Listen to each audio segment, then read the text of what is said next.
Voter তালিকার special intensive revision.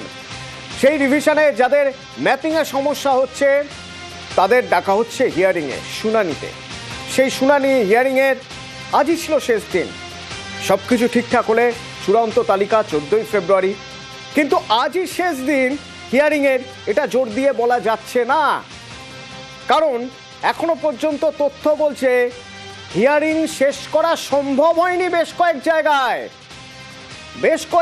Hearing শেষ করা সম্ভবই হয়নি।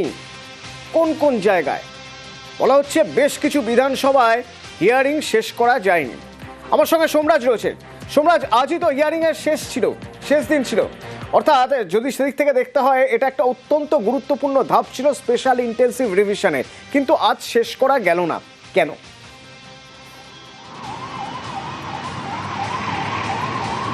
দাদা, এখনো পর্যন্ত দেখা যাচ্ছে 15 থেকে 20টি বিধানসভা যা আজকের মধ্যে শুনানি শেষ করা সম্ভব নয়। ইতিমধ্যেই জেলাগুলির থেকে রিপোর্ট এসছে রাজ্যের মুখ্য নির্বাচনী আধিকারিকের দপ্তরের কাছে। শুধুমাত্র দক্ষিণ 24 পরগনা জেলাতেই 7টি বিধানসভার তথ্য উঠে এসেছে, যেখানে দেখা যাচ্ছে মেটিয়াপুরুষ, মগরাহাট পশ্চিম, কসবা, ক্যানিং পূর্ব, বেহালা পশ্চিম, মহেশতলা, ভাঙড়। এই বিধানসভাগুলির শুনানি শেষ করা সম্ভব নয়। ইতিমধ্যে এই বিধানসভার ইআরওরা জানিয়ে দিয়েছিলেন দক্ষিণ 24 পরগনা জেলার জেলাশাসক এবং দক্ষিণ 24 পরগনা জেলার জেলাশাসক রাজ্যের মুখ্য নির্বাচনী আধিকারিককেও জানাচ্ছেন যে এই বিধানসভাগুলোর শুনানি গড়ে 10 থেকে 12 হাজার বাকি রয়েছে। সেক্ষেত্রে সংশ্লিষ্ট বিধানসভার ইআরওরা মনে করছেন সার্বিকভাবে 7 থেকে 10 দিন শুনানির সময়সীমা বাড়ানোর প্রয়োজন রয়েছে। এবং শুধু দক্ষিণ 24 পরগনা 7টি বিধানসভার পাশাপাশি আরও কয়েকটি জেলার বিধানসভা রয়েছে, অর্থাৎ সার্বিকভাবে 15 থেকে 20টি বিধানসভার শুনানি বাকি রয়েছে এখনো পর্যন্ত। ফলত সেই জায়গায় দাঁড়িয়ে এই বিধানসভাগুলির শুনানির সময়সীমা বাড়ানোর জন্য জাতীয় নির্বাচন কমিশনকে অনুরোধ জানাচ্ছেন রাজ্যের মুখ্য নির্বাচনী আধিকারিক।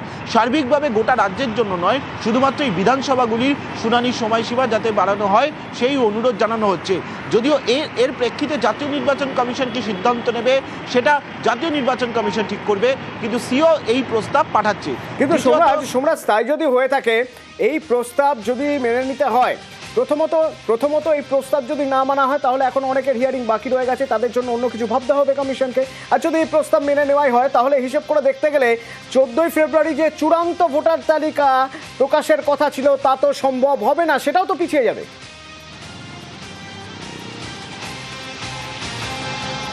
দেখো, টেলিফোনে রাজ্যের মুখ্য নির্বাচনী আধিকারিক মনোজ কুমার আগরওয়াল আমাদের জানিয়েছেন যে শুনানির সময়সীমা বাড়ানোর যেমন প্রয়োজন রয়েছে, তেমনি ডকুমেন্ট আপলোডের যে সময়সীমা যেটা 10ই ফেব্রুয়ারি পর্যন্ত ছিল সেই সময়সীমা বাড়ানোর প্রয়োজন রয়েছে। ফলত এই দুটি প্রক্রিয়ায় যদি সময়সীমা বাড়ানোর প্রয়োজন হয় তাহলে চূড়ান্ত ভোটার তালিকা প্রকাশের সময়সীমাও স্বভাবতই পিছনোর দাবি জাতীয় নির্বাচন কমিশনকে রাখবে রাজ্যের মুখ্য নির্বাচনী আধিকারিক, তেমনটাই তিনি টেলিফোনে আমাদের জানিয়েছেন। অর্থাৎ 14ই ফেব্রুয়ারি যে চূড়ান্ত ভোটার তালিকা প্রকাশের সময়সীমা সেটাও পিছনোর অনুরোধ তিনি জানাচ্ছেন।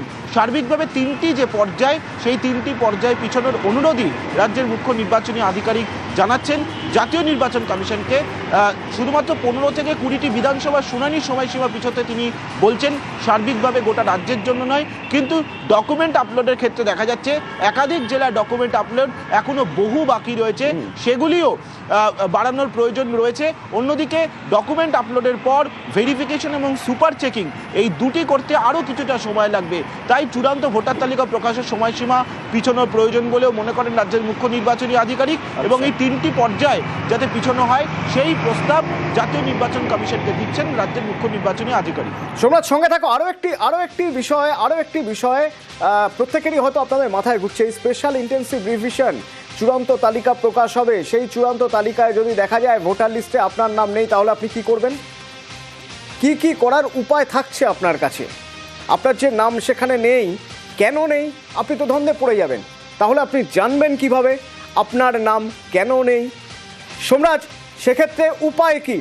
চূড়ান্ত তালিকায় যদি কারো নাম না থাকে তাহলে তিনি তখন করবেন কি? প্রথমে তো তার মাথায় আসবে যে তার নাম কেন থাকছে না, মানে কোথায় ভুল হয়েছিল, তার সমস্যা কোথায়।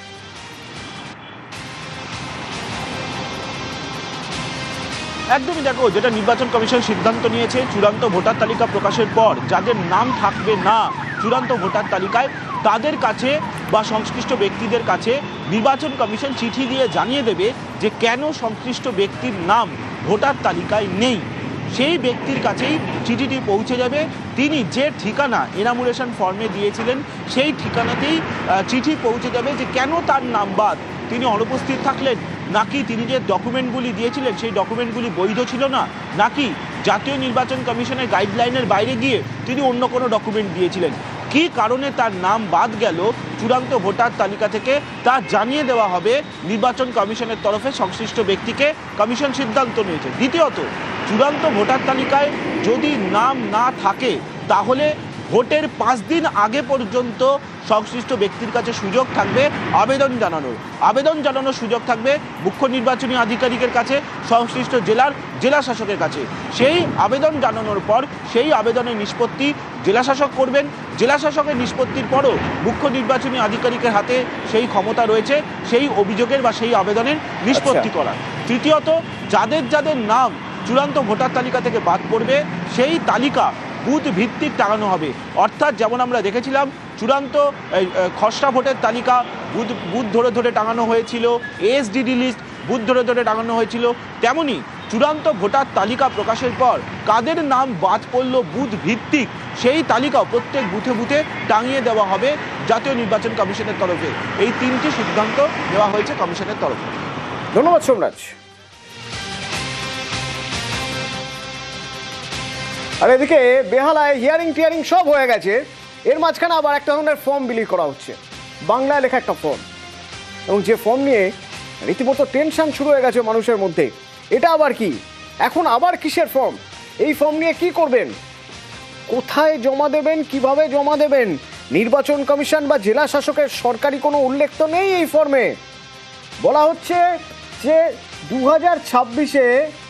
2026-এর ভোটার তালিকায় অন্তর্ভুক্তির জন্য আবেদন করার জন্য এই ফর্ম, এবং তার নাম কোনো বিধানসভা কেন্দ্রের অন্তর্ভুক্ত নয়। অদ্ভুত এক ফর্ম। শুনুন কি বলছেন সবাই।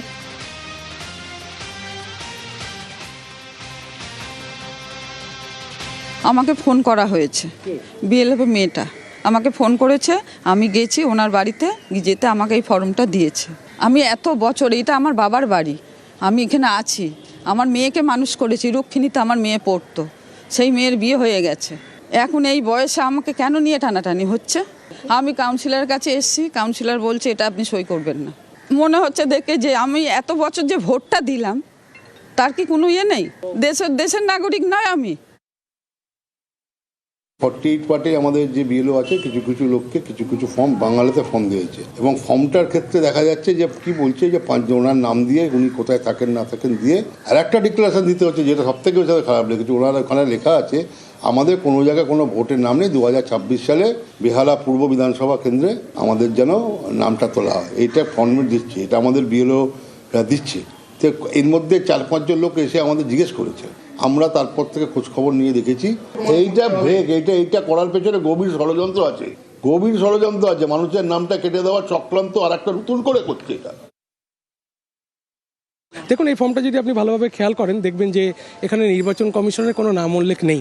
আপনি যদি 3 নম্বর পয়েন্টটা লক্ষ্য করেন আপনি দেখবেন যে হয়তো আমি নিজেই হয়তো ডিক্লেয়ার করছি যে আমি কোনো বিধানসভা কেন্দ্রের ভোটার নই, আমি নতুনভাবে আবেদন করতে চাইছি, আমার কোনো ডকুমেন্ট নেই। তাই যদিও ফর্মটা বাংলায়, কিন্তু অবুঝ মানুষ যখন বিএলওদের থ্রুতে এই ফর্মটা পাবে তারা হয়তো তাদেরকে ভরসা করে যদি ফর্মটা সই করে দেয়, আমার মনে হয় যে একটা গভীর চক্রান্ত চলছে। হিয়ারিং তো হয়ে গেছে, তারপরে এই ফর্মটা এসে উপস্থিত হচ্ছে, মানুষ বিভ্রান্ত।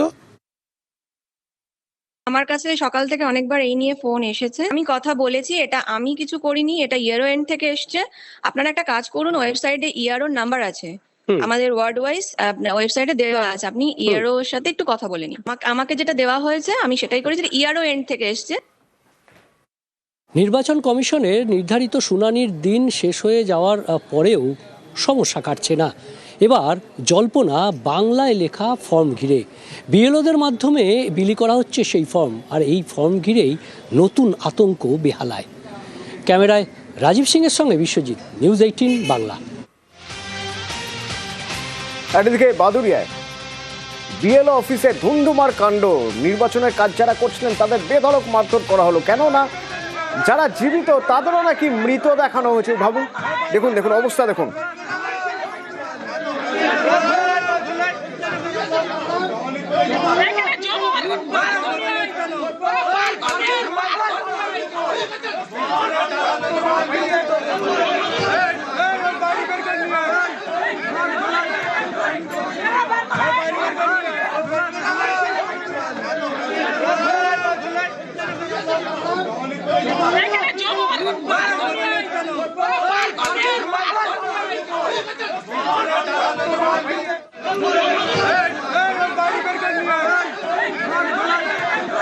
অনুপম আছে আমার সঙ্গে এখন। অনুপম, কিভাবে জানা গেল যে তাদের মৃত বলে দেখানো হয়েছে জীবিত, অথচ তাদের মৃত বলে দেখানো হয়েছে?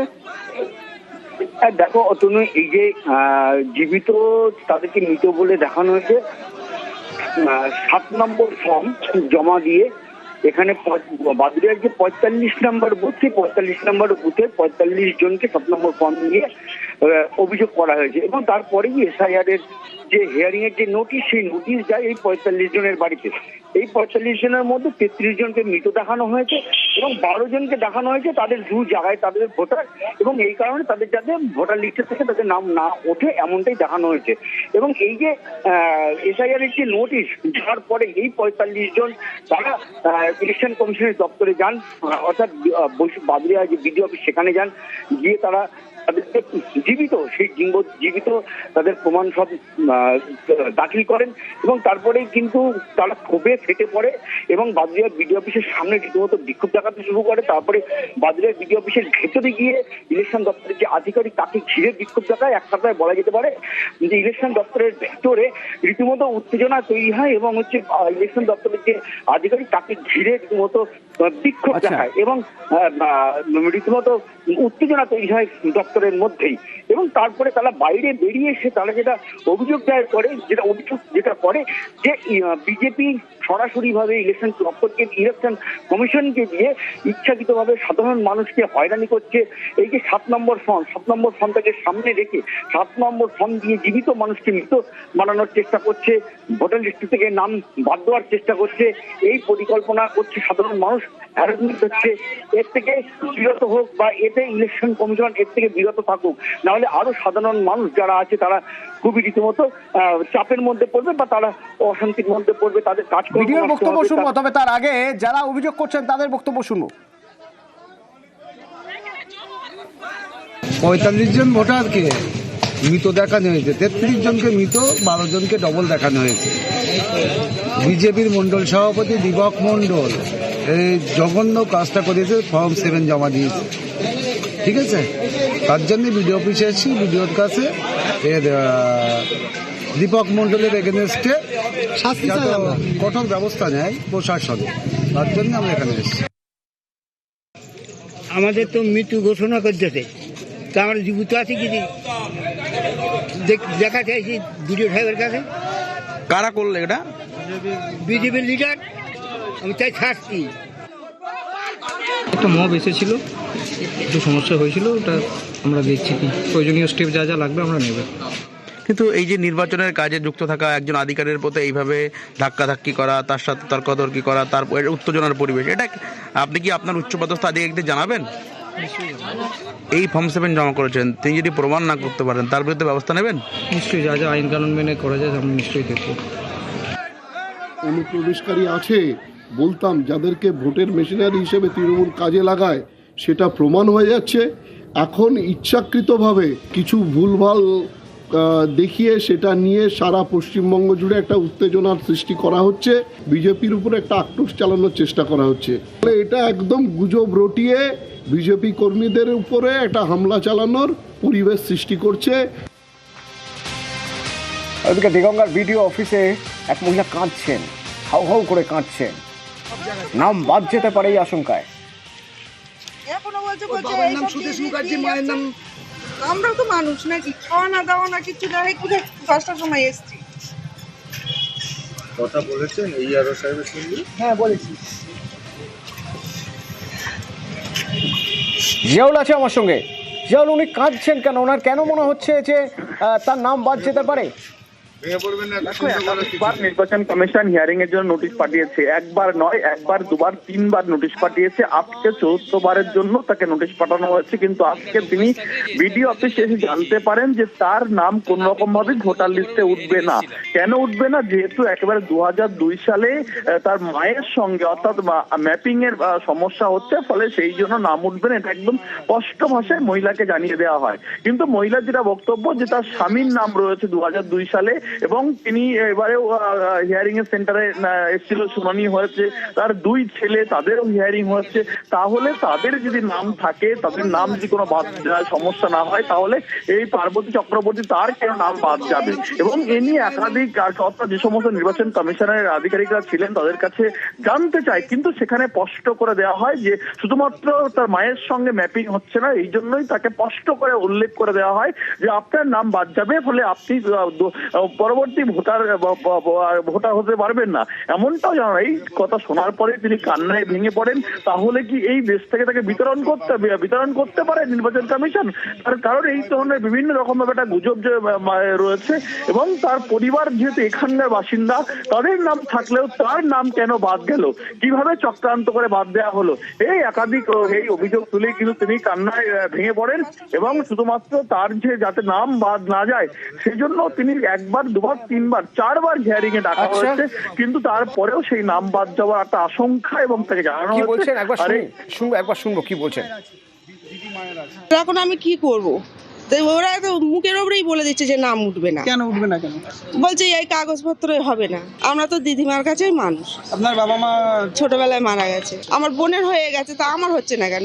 আমি তো চিন্তায় আমি খাওয়া দাওয়াই ছেড়ে দিয়েছি। আমার কি হবে? আমার নামটা যাতে উঠে যায়, হাত জোড় করে বলছি। আমি আর এই নিতে পারছি না, আমার এমনি শরীর খারাপ। আক্তার আলী, আর্চিকর দুর্নীতিকাণ্ডে সিবিআই আক্তার আলীকে গতকালই গ্রেপ্তারের কথা বলেছিল, কিন্তু আক্তার আলী আত্মসমর্পণ করতে এসেছিলেন, আত্মসমর্পণ করতে পারলেন না। কেন পারলেন না আক্তার আলী আত্মসমর্পণ করতে? আর্চিকর হাসপাতালের প্রাক্তন ডেপুটি সুপার, তার বিরুদ্ধে জামিন অযোগ্য গ্রেপ্তারি পরোয়ানা জারি করেছিল সিবিআই। এরপরেই তাকে গ্রেপ্তার করা নিয়ে আইনি পরামর্শ শুরু করে, কিন্তু আজ আত্মসমর্পণ করতে এসেও আক্তার আলী আইনজীবীর অনুপস্থিতিতে আত্মসমর্পণ করতে পারলেন না। তাহলে এবার কি? অমিত রয়েছে আমার সঙ্গে। অমিত, আত্মসমর্পণ করার ইচ্ছে প্রকাশ করে আদালতে এলেন, কিন্তু সঙ্গে এলো না তার আইনজীবী। এমনকি তার আইনজীবীর তরফে সকাল থেকে আলিপুর বিশেষ সিবিআই আদালতে কোনো রকম উঠাপ বা কোনো রকম আবেদন করা হয়নি যে আক্তার আলী আজকে আত্মসমর্পণ করবেন। কার্যত এই যে প্রক্রিয়া, অর্থাৎ আত্মসমর্পণ করার ক্ষেত্রে যে আদালত জানাতে হবে, আদালতের কাছে আবেদন রাখতে হয়, এই ধরনের কোনো প্রক্রিয়া আক্তার আলীর তরফে তার আইনজীবী করেননি। এই কারণে আত্মসমর্পণ তিনি চাইছেন, যে তিনি বলছেন আত্মসমর্পণ করার উদ্দেশ্য নিয়ে তিনি এসছেন, কিন্তু তিনি আত্মসমর্পণ করতে পারলেন না। তিনি সোমবার আবার আদালতের দ্বারস্থ হবেন, এমনটাই তার বক্তব্য। অন্যদিকে গতকালই এই আলিপুর সিবিআই স্পেশাল কোর্টের তরফে তার বিরুদ্ধে নন বেলেবল অ্যারেস্ট ওয়ারেন্ট অর্থাৎ জামিন অযোগ্য ধারায় গ্রেফতারি পরোয়ানা জারি করা হয়েছে। এবং আজকে সকালে তিনি হাসপাতাল থেকে ছুটি নিলেন এবং সরাসরি পৌঁছে গেলেন আদালতে। কিন্তু আদালতের কাছে যে আইনি প্রক্রিয়া মেনে যে পুট আপ বা আবেদন করতে হয়, সেই বিষয়গুলো তিনি করলেন না। তিনি এলেন আদালতে, প্রায় 1 ঘন্টা মতো আদালতে থাকলেন, তারপর তিনি আবার ফিরে গেলেন। এবং এই সময়ের মধ্যে তিনি বারবার দাবি করার চেষ্টা করলেন যে তিনি আত্মসমর্পণ করতে চান, তিনি আইন মানতে চান, তিনি যেহেতু আদালতের নির্দেশে তিনি আত্মসমর্পণ করতে এসেছেন, কিন্তু সঙ্গে তার আইনজীবী এলো না। এমনকি আইনজীবী সকালবেলা যখন কোর্ট আদালত এলে তখন তার আইনজীবী তরফে কোনো আবেদন করা হলো না। কার্যত এই বাংলাদেশের খবরে নজর রাখতে হবে। 12ই ফেব্রুয়ারি বাংলাদেশে ভোট, কিন্তু তার আগে অশান্তি যেন থামছেই না। আবার একবার সাংবাদিক টার্গেট। অশান্ত বাংলাদেশে দেখুন কিভাবে মারা হচ্ছে নেতা কর্মী সাংবাদিকদের। ঢাকা পুলিশ মারধর করছে ঢাকার শাহবাগে ইনকিলাব মঞ্চ, সেখানে পুলিশ হামলা চালায়। জনতা ছত্রভঙ্গ করতে ঢাকা পুলিশ লাঠি কাঁদানে গ্যাস ব্যবহার করে। পরপর সাউন্ড গ্রেনেড ছোড়া হয়। পুলিশের মারে অন্তত 6 জন সাংবাদিক জখম। বাস থেকে যাত্রীদের নামিয়েও মারধর করা হয়েছে বলে অভিযোগ। আপনি মারলেন কেন ভাই? আপনি এটা মারলেন কেন?